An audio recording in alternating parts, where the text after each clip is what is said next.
से नजदीक में ही था, ओके, आवाज कम हो गया, शुरू हो गया, लाइव शुरू हो गया, है? लाइव शुरू हो गया। हाँ, हाँ, हाँ। जोहार, जय मूल निवासी, मैं संकेत और आप देख रहे हैं एमएन टीवी। एमएन टीवी के फेसबुक पेज के लाइव में, औचक लाइव में आप सभी दर्शकों का मैं स्वागत करता हूं। कल नागपुर के इतिहास का बहुत बड़ा दिन था, यानी 5 अक्टूबर को दीक्षा भूमि पर लाखों लोग आए। इसके अलावा 6 अक्टूबर को भारत मुक्ति मोर्चा और बहुजन क्रांति मोर्चा का एक बड़ा आंदोलन, नागपुर के इतिहास का अगर कहा जाए तो भी गलत नहीं होगा, बहुत बड़ा आंदोलन 6 अक्टूबर को यानी कल हुआ है।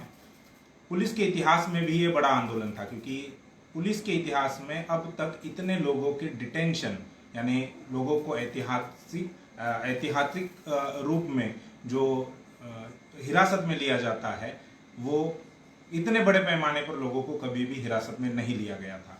पुलिस के ही आंकड़ों को अगर हम सामने रखें तो लगभग 45,000 से ज्यादा लोगों को पुलिस ने कल डिटेन किया था।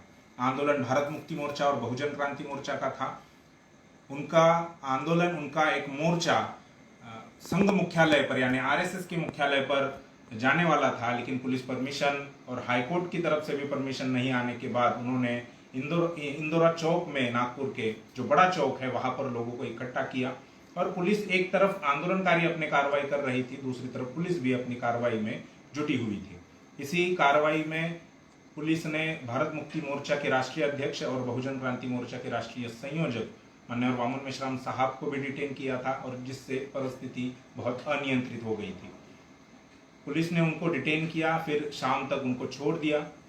वो बाहर आ गए और बाहर आने के बाद उन्होंने जो अपील किया, उसके बाद आंदोलन शांत हो गया। सभी कार्यकर्ता अपने अपने घरों की ओर जाने लगे। आज हमारे साथ भारत मुक्ति मोर्चा के राष्ट्रीय अध्यक्ष माननीय वामन मेश्राम साहब है। हम एमएन टीवी पर उनका स्वागत करते हैं। धन्यवाद सर, प्रिंट और इलेक्ट्रॉनिक मीडिया में कल जो आपका आंदोलन हुआ, उसके बारे में चर्चा चलाई जा रही थी और अभी भी वो चर्चा बरकरार है कि आपको परमिशन ना होने के बाद भी जोर जबरदस्ती से आपने लोगों को नागपुर में बुलाया, और जिसकी वजह से कानून और व्यवस्था की जो स्थिति है वो खतरे में आ गई। क्या कहेंगे? सबसे पहले और सबसे इम्पोर्टेंट बात तो ये है कि सुप्रीम कोर्ट ने इसके पहले आंदोलन के समर्थन में फैसले दिए, और इस नजीर को हाई कोर्ट के द्वारा मान्यता दिया जाना चाहिए था। और ये बंधनकारक बात है हाई कोर्ट को कि सुप्रीम कोर्ट के जजमेंट को वो नजीर मानकर फैसला दे, मगर हाई कोर्ट ने ये फैसला नजीर मानकर नहीं दिया, बल्कि हाई कोर्ट की न्यायपालिका पर ये दबाव बनाकर और धमकी देकर ये फैसला करवाया गया, ऐसी मेरी राय बनी। इसकी वजह से मुझे ये फैसला करना पड़ा, और आंदोलन के बारे में प्रोटेस्ट करने के लिए लोगों को लगातार आने के लिए मैं कहता रहा। जी, पुलिस ने आपको डिटेन किया था, वो वीडियो तो फिर कई सारे लोगों ने, लाखों लोगों ने अब तक देख लिया है। पुलिस का व्यवहार आपके साथ में कैसा रहा, और असल में वहां मतलब आपके मन में क्या चल रहा था, और वहां की परिस्थिति क्या थी जब आपको डिटेन किया गया? सबसे अहम बात तो ये है कि डिटेन करने का जो तरीका था, उस संबंध में, क्योंकि मैं एक कानून और संविधान को मानने वाला नागरिक हूँ, और लगातार कानून और संविधान को मानते हुए ही मैं काम करता हूँ, पहले भी करता रहा हूँ, और उसी को आधार बनाकर जब मैं कानून और संविधान को मानकर काम कर रहा हूँ, तो मैं ये उम्मीद कर रहा था कि पुलिस वाले भी कानून और संविधान के दायरे में रहकर काम करें। मगर पुलिस वालों ने कानून और संविधान के दायरे में रहकर कार्य करने के बजाय गैर संवैधानिक तरीके से काम किया। पुलिस कमिश्नर ने लोक सत्ता को कहा, ऐसा लोक सत्ता ने लिखा कि वामन मेश्राम को नोटिस देकर के डिटेन किया गया। इसका मतलब है पुलिस कमिश्नर झूठ बोल रहे हैं। हमारे पास उसके डॉक्यूमेंट्री एविडेंस है कि ऐसा कोई डॉक्यूमेंट उन्होंने नहीं दिया, बल्कि मेरा वीडियो रिकॉर्ड अवेलेबल है कि मैं पुलिस वालों को डिटेंशन करने के संबंध में अगर आपके पास कोई डॉक्यूमेंट है तो वो मुझे दे दो, मैं स्वेच्छा से आपके साथ आने की तैयार हूं। मगर उन्होंने कहा कि पुलिस स्टेशन में जाकर आपको देंगे, मगर पुलिस स्टेशन में भी उन्होंने मुझे नहीं दिया। मुझे वापस जहां से मुझे उन्होंने अरेस्ट किया था वहां ला कर दिया, तब तक भी उन्होंने मुझे नहीं दिया। रात में फिर 8-9 बजे के बाद में आकर के फिर उन्होंने मुझे नोटिस देने का काम किया। और रिसीव करते वक्त हम लोगों ने रिसीविंग टाइम जो है हमने लिखा हुआ है, रिकॉर्ड में हमारे पास डॉक्यूमेंट्री एविडेंस है कि पुलिस वालों ने हमें किसी प्रकार की नोटिस दिए बगैर डिटेन किया। तो पुलिस कमिश्नर जो है वो झूठ बोल रहे हैं, लोक सत्ता में ये बात साबित होती है। आप एक तो डिटेंशन की यानी डिटेंशन का कागज दिखाने की भी बात कर रहे थे, इसके अलावा आप एक और बात कर रहे थे कि आप पुलिस करने का अधिकार नहीं, ऐसा कानूनी प्रावधान है। इसके आधार पर मैं ये कह रहा था, और ये केस भी पुलिस वालों के खिलाफ, जिन पुलिस वालों ने ये इंक्रोचमेंट किया उनके खिलाफ ये केस करने का भी हमारे द्वारा हमने फैसला कर लिया है। ये केस भी लेकर जाया जाएगा। वो तो हम लोग जो इलीगल डिटेंशन का जो मामला है वो तो सुप्रीम कोर्ट तक हम लेके जाएंगे, सुप्रीम कोर्ट तक लेके जाएंगे।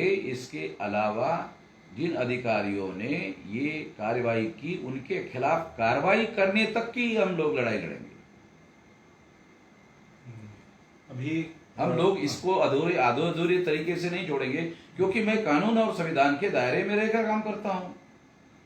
हम लोग संगठित रूप से हाईकोर्ट और सुप्रीम कोर्ट के वकीलों को ये काम हमने दे दिया है, वो काम चल रहा है। जो आपकी कानूनी कार्रवाई चल रही है। मामला सुप्रीम कोर्ट में गया है। सुप्रीम कोर्ट ने हाई कोर्ट को जस्टिफिकेशन देने के लिए कहा कि इस निर्णय का जस्टिफिकेशन क्या है, और वो जस्टिफिकेशन अभी तक हाई कोर्ट ने सुप्रीम कोर्ट को नहीं दिया है।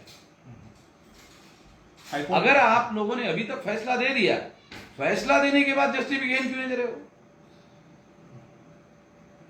क्या और फैसला देने के बाद भी जस्टिफिकेशन बाकी है? हाईकोर्ट में जब आपकी केस चल रही थी, सुनवाई चल रही थी, तब पुलिस ने एक गुप्त लिफाफा जिसे कहा गया वो दिया, और उसमें ये लिखा था कि उनके पास में पर्याप्त पुलिस बल नहीं है। और कल हमने देखा, हम भी वहां मौजूद थे, हजारों की संख्या में पुलिस वहां पर मौजूद थी, तैनात थी। और केवल शहर में ही नहीं बल्कि नागपुर के जितने बॉर्डर्स है उन बॉर्डर पर पुलिस तैनात की गई थी। तो अचानक से कल, मतलब जब हाईकोर्ट में केस चल रही है तब तक पुलिस कह रही है कि हमारे पास पर्याप्त बल नहीं है, और बिल्कुल आंदोलन के दिन उनके पास में इतने, मतलब 8,000 का आंकड़ा बताया जा रहा है। तो ये अचानक से उनके पास में कहां से? ये तो मैं नहीं बता सकता, है तो पुलिस कमिश्नर ही बता सकता है कि ये कहां से आया। लेकिन मैं इसके बारे में जो मैं अपनी राय बता सकता हूं वो बताना चाहता हूं कि पुलिस फोर्स जो है वो लॉ एंड ऑर्डर मेंटेन करने के लिए होता है। तो पुलिस फोर्स को चाहिए कि नागरिकों के मौलिक अधिकार की रक्षा करने के लिए पुलिस फोर्स का उपयोग किया जाए। मगर यहाँ ये देखकर मैं बहुत ज़्यादा हैरान हूँ कि पुलिस ने हमारे मौलिक अधिकारों को रोकने के लिए पुलिस फोर्स का इस्तेमाल किया। वो अगर चाहते तो जितना फोर्स उन्होंने 6 तारीख को हमें रोकने के लिए लगाया, उससे कम फोर्स में हमारी मोर्चा जो है आरएसएस के हेडक्वार्टर पर जाता और जाकर वापस आता और शांतिपूर्ण तरीके से सारा मामला निपट जाता। पुलिस और मीडिया दोनों तरफ से ये कहा जा रहा है कि आप हिंसा करने के इरादे से या हिंसा करने वाले थे, ऐसा आप पर आरोप लगाया गया, पुलिस ने भी और मीडिया ने भी, जो खबरें सामने आई। क्या हिंसा करने की आपकी मंशा थी? मेरा जो संगठनात्मक इतिहास है 6 तारीख के पहला, वो हिंसा करने का है नहीं। और आज की 7 तारीख है, तो ये बात सिद्ध हो गई कि हम बिल्कुल भी हिंसा के पक्षधर नहीं हैं। यहां भी हमने संगठित रूप से यह साबित कर दिया कि हम शांतिपूर्ण तरीके से आंदोलन करने के पक्षधर है, क्योंकि आर्टिकल 19 में हमें इतना ही अधिकार बहाल है। संविधान में आर्टिकल 19 के तहत हमें इतना ही अधिकार बहाल है, उतना ही अधिकार हम लोग उपभोग करना चाहते हैं। तो ये लोगों के मन में जो हम हिंसा करने वाले हैं, हिंसा करने का हमारा इरादा है, ये किस सबूत के आधार पर आया? क्योंकि पूर्व रिकॉर्ड है नहीं। शायद ऐसा हो सकता है कि पुलिस के सपने में शायद ये बात आई हो कि वामन मेश्राम ऐसा ऐसा, शायद सपने में उन्होंने देखा हो। एक तो ये है, या तो आरएसएस के लोगों ने उनको बताया होगा और इन्होंने स्वीकार कर लिया होगा। ऐसा भी हो सकता है कि ऐसी बातें उन लोगों ने न्यायपालिका को भी बताई होगी और न्यायपालिका को गुमराह करके ये फैसले को करवाया होगा, ऐसा कहा जा सकता है। तो अब जो परिस्थितियां है ये तो सिद्ध कर रही है, ये प्रूव हो गया, सिद्ध हो गया। जो मैं कह रहा था वो सिद्ध हो गया कि मेरा ऐसा कोई इरादा नहीं है। मेरा इरादा शांतिपूर्ण तरीके से ही करने का है, कानून और संविधान के दायरे में रहकर ही करने का है। मेरा पूर्व भी रिकॉर्ड ऐसे ही है, आज भी रिकॉर्ड ऐसे, और इस बात को प्रूव कर दिया। आखिरकार कमिश्नर ने अपनी पूरी 8000 लोगों की फोर्स लगाकर भी जब वो शांति स्थापित करने में कामयाब नहीं हुए तो दौड़े दौड़े सदर पुलिस में मुझे मिलने के लिए आए और मुझे अपील करने के लिए कहा। तो मैंने कहा ये तो यकीन, मैं तो शांति के पक्षधर हूं, तो मैं तो वीडियो में जरूर बनाऊंगा। पुलिस वालों ने ही आधा घंटा लेट कर दिया। मैं उसके पहले, अरे मैंने कहा एक एक मिनट ज्यादा खतरनाक होता है, आप जल्दी वीडियो बनाओ, मैं जल्दी करने के लिए तैयार हूं। पुलिस वालों ने आधा घंटा लेट कर दिया।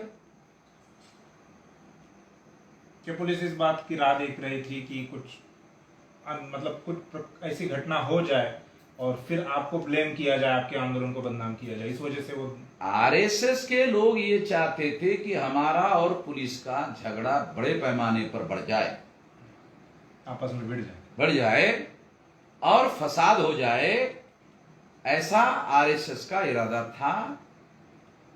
और उसकी गतिविधियों के आधार पर मैं ऐसा कह सकता हूं, क्योंकि उन्होंने ऐसी बहुत सारी बातें फैलाई। उनके बजरंग दल के लोग वो बोल रहे थे कि हम घुसेंगे। एक दिन पहले कहा कि आरएसएस के लोग उसमें घुसने वाले हैं। तो उनका इरादा हमारे आंदोलन में घुसकर फसाद करवाने का था, आंदोलन कराने का था। वो तो जब मैंने 5 तारीख को एक नया ऐलान किया कि जो लोग शांति के विरोध में काम करेंगे, कानून और संविधान के विरोध में काम करेंगे, उनको हम पुलिस को हैंडओवर कर देंगे, तो बजरंग दल के लोग डर गए, आरएसएस के लोग डर गए कि इनके लोग तो प्रशिक्षित है, ये तो बराबर हम लोगों को पकड़ लेंगे और पुलिस को हैंडओवर करेंगे।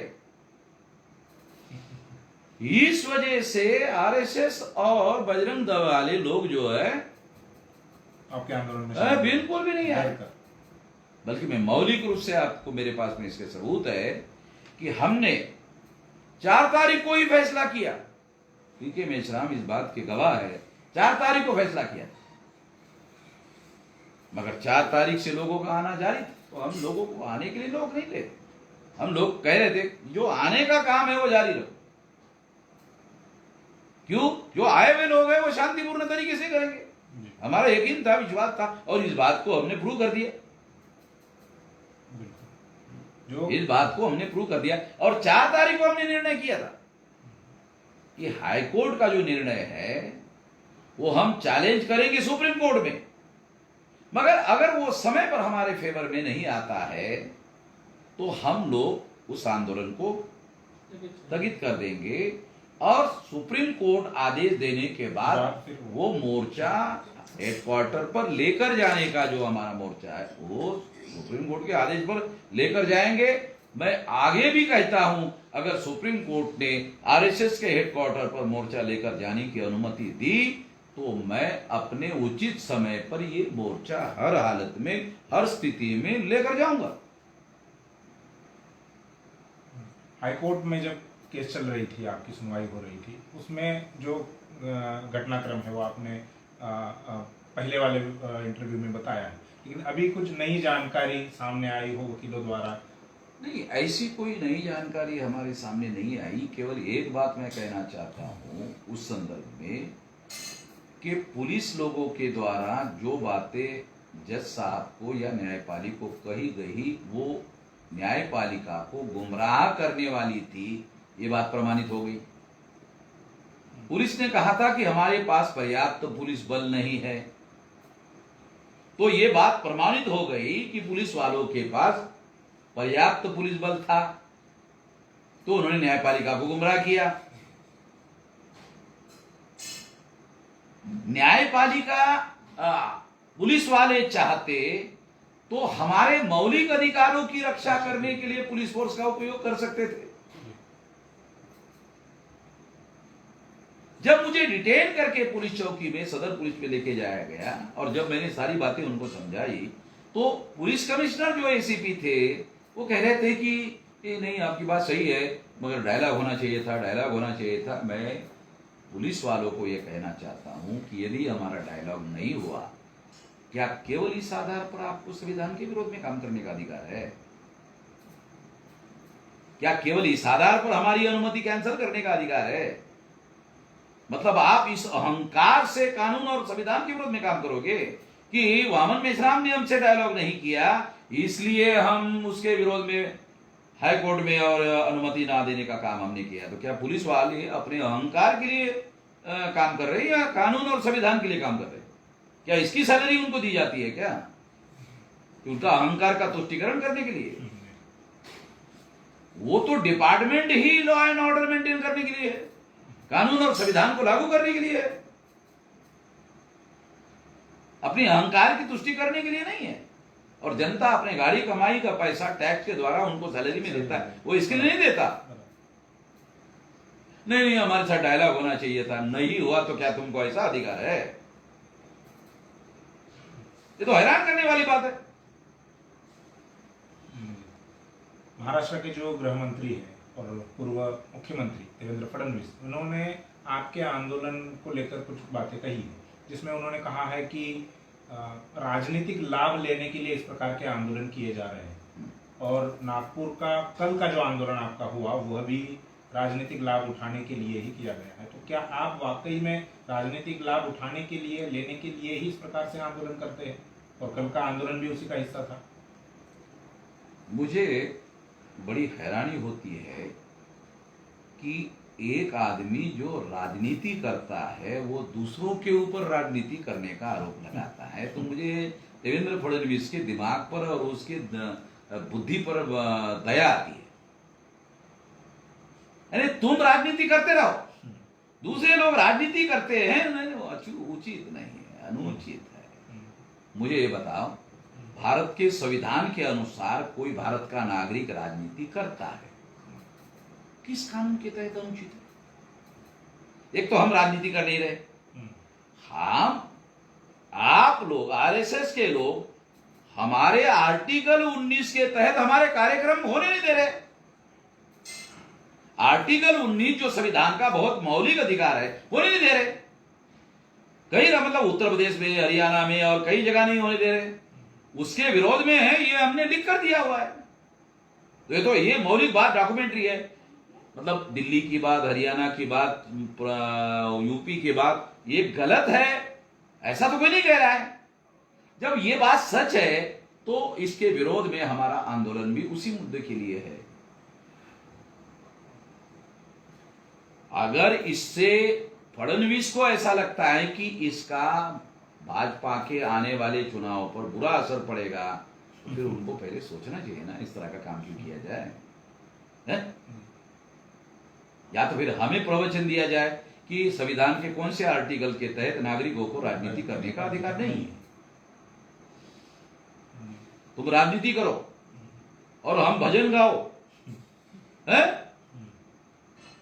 तुम्हारे लिए सत्ता की कुर्सियां जो है रिजर्व रहे और हम लोग केवल तुम्हें मांगने का काम करते रहे। अरे ये गधे लोग हम नहीं है, हम लोग गधे नहीं, हमको समझ में आता है क्या करना चाहिए क्या नहीं करना चाहिए। न्यूज 18 लोकमत जो एक मराठी न्यूज चैनल है, उसने आज सुबह से ही आपके आंदोलन के बारे में, जो कल आपका आंदोलन है उसके बारे में कुछ खबरें चलाई है। उनके मुताबिक आपके आंदोलन में माओवादी लोगों का मतलब वो माओवादी लोग, उनके कैडर आपके आंदोलन को साथ सहयोग कर रहे थे, क्या वाकई में ऐसा है? जब इन लोगों को ऐसा लगा कि अरे ये तो पूरा सारा वामन मेश्राम जैसा कहता था शांतिपूर्ण होगा, वैसे वैसे हुआ। वामन मेश्राम ने जो कहा वही बात साबित कर दिया वामन मेश्राम ने कि ये कानून और संविधान के दायरे में ही होगा, ये शांतिपूर्ण तरीके से ही होगा। तो इससे जो हमारे आंदोलन की क्रेडिबिलिटी सारे देश भर में फैल गई, इसका रिकॉग्नाइजेशन सारे देश भर में फैल गया। मीडिया के द्वारा उल्टी पुल्टी बातें और खबरें चलाने के बाद भी हमारे लोगों के पास सही सही किस्म की जानकारी पहुंच गई और इसका परिणाम सारे देश भर में होता हुआ जब उन्होंने आकलन किया, तब बदनामी करने के लिए माओवादी का थ्योरी जो है इन्होंने लाया। एक अखबार ने ये हमारी बदनामी करने के लिए है। एक अखबार ने आपके आंदोलन को विफल भी बताया। बदनामी करने के लिए उन्होंने ये माओवादी की थ्योरी चलाई है लोकमत। तो ये डिफेमेशन का मामला है, इस पर डिफेमेशन की केस चलाई जाएगी। अगर लोकमत 48 घंटे के अंदर माफी मांग ले तो छोड़ देंगे, अगर नहीं करता है तो इसके विरोध में हम लोग हाई कोर्ट में और ये जहां भी क्रिमिनल केस संभव है कानूनी प्रक्रिया के तहत, मैं अपने वकीलों को इस बात का आदेश देता हूं कि फौरी तौर पर यह कानूनी कार्रवाई शुरू करें। रहा सकाल के द्वारा कि ये हमारा आंदोलन विफल था, ऐसी खबर आप बोल रहे हो। यदि ये आंदोलन विफल था, अगर इसको सच माना जाए, तो पुलिस कमिश्नर सदर पुलिस चौकी में मुझे मिलने के लिए कहा गया। विफल था तो विफल होकर खत्म कर देना चाहिए था।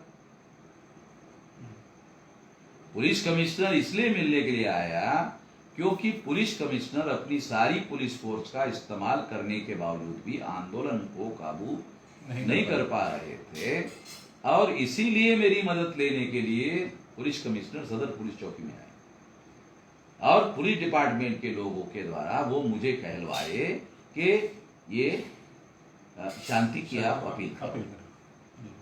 तो मैं तो शांति का ही पक्षधर हूं। मैं तो ये इस बात से मुझे आशंका थी कि हमारे लोगों का गुस्सा मेरे अरेस्ट करने की वजह से बढ़ गया, तो कहीं हिंसा ना हो, इसलिए मैं फौरी तौर पर शांति स्थापित करने के लिए मैं पुलिस वालों को राजी हो गया कि हाँ जल्दी करो। इसके बावजूद भी पुलिस वालों ने आधा घंटा लेट कर दिया, क्योंकि मैं बिल्कुल भी नहीं चाहता था कि हमारे लोगों के द्वारा किसी प्रकार की कोई हिंसा हो, क्योंकि हिंसा से हमारी किसी समस्या का समाधान होने वाला नहीं है। ये मेरी विचारधारा है। हिंसा से हमारा आंदोलन आगे बढ़ने वाला नहीं है, हिंसा से हमारी बदनामी होती है, हिंसा से हमारे लोगों का मनोबल कमजोर हो जाता है। ये सारी बातें होती है तो फिर हमारा आंदोलन कैसे बढ़ेगा, ये तो मैं मौलिक रूप से जानता हूं। और हिंसा करने वाले आंदोलन भारत में कहां है, किधर है, कहां है वो? मुझे तो कहीं दिखाई नहीं देते। कहां है उनका कुछ है? हमारा 31 राज्यों में संगठन का प्रभाव है, और मैं ऐलानिया कहता हूं कि इस आंदोलन का आने वाले समय में 2030 तक इस देश की व्यवस्था को बहुत गहरा असर पड़ेगा, पड़ रहा है और भी ज्यादा पड़ेगा।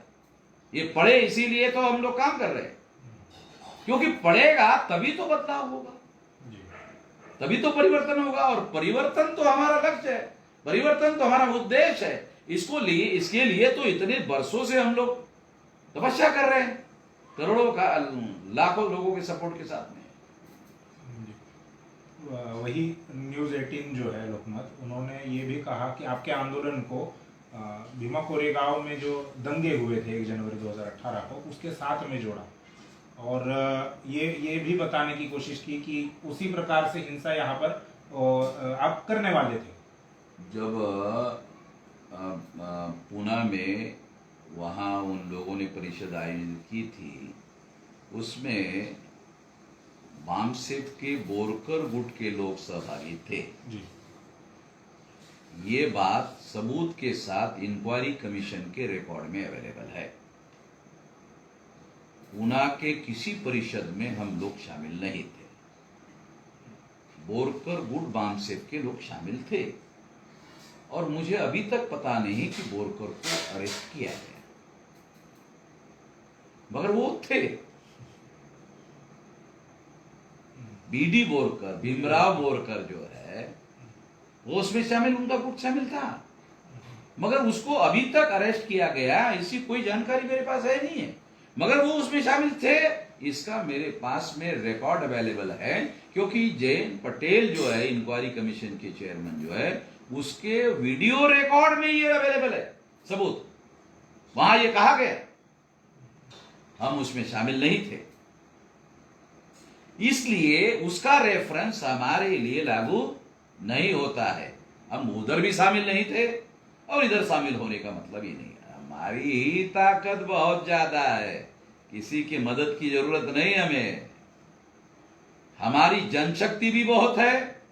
हमारे लोग चंदा देने के लिए मुझे लाइन लगाकर पैसा देते हैं। 1 रुपए से लेकर 1000 रुपए 2000 रुपए तक लाइन लगाकर मुझे ऐलान करना पड़ता है कि बंद करो भाई, बंद करो, अभी मुझे नहीं चाहिए,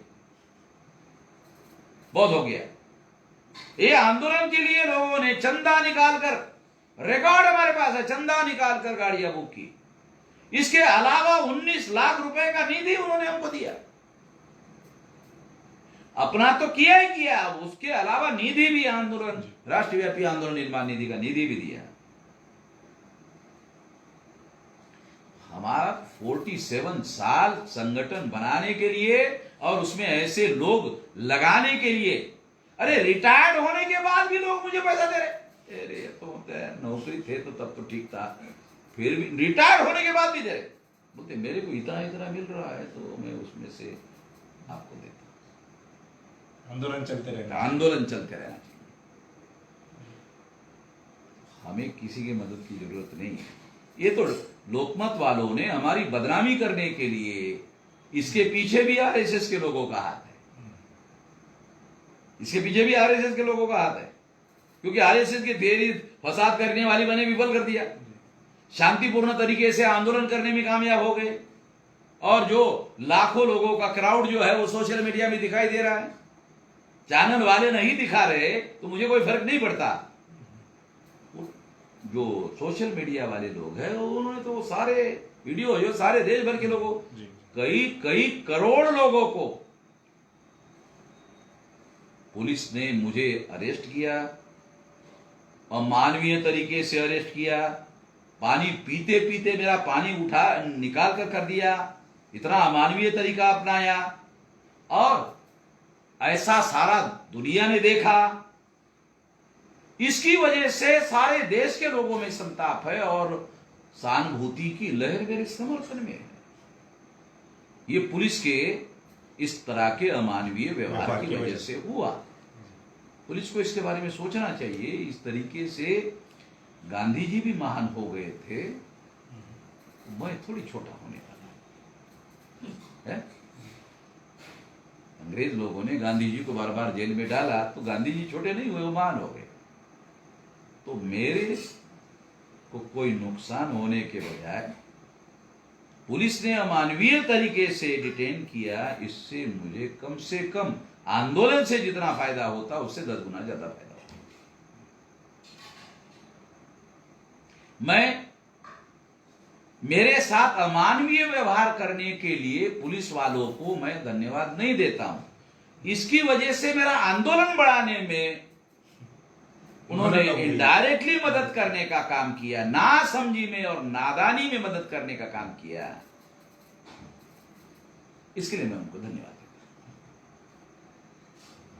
देता और आपने हमें इंटरव्यू दिया, इसलिए हम भी आपको धन्यवाद देते हैं। ये थे भारत मुक्ति मोर्चा के राष्ट्रीय अध्यक्ष और बहुजन क्रांति मोर्चा के राष्ट्रीय संयोजक माननीय पवन मिश्रा साहब।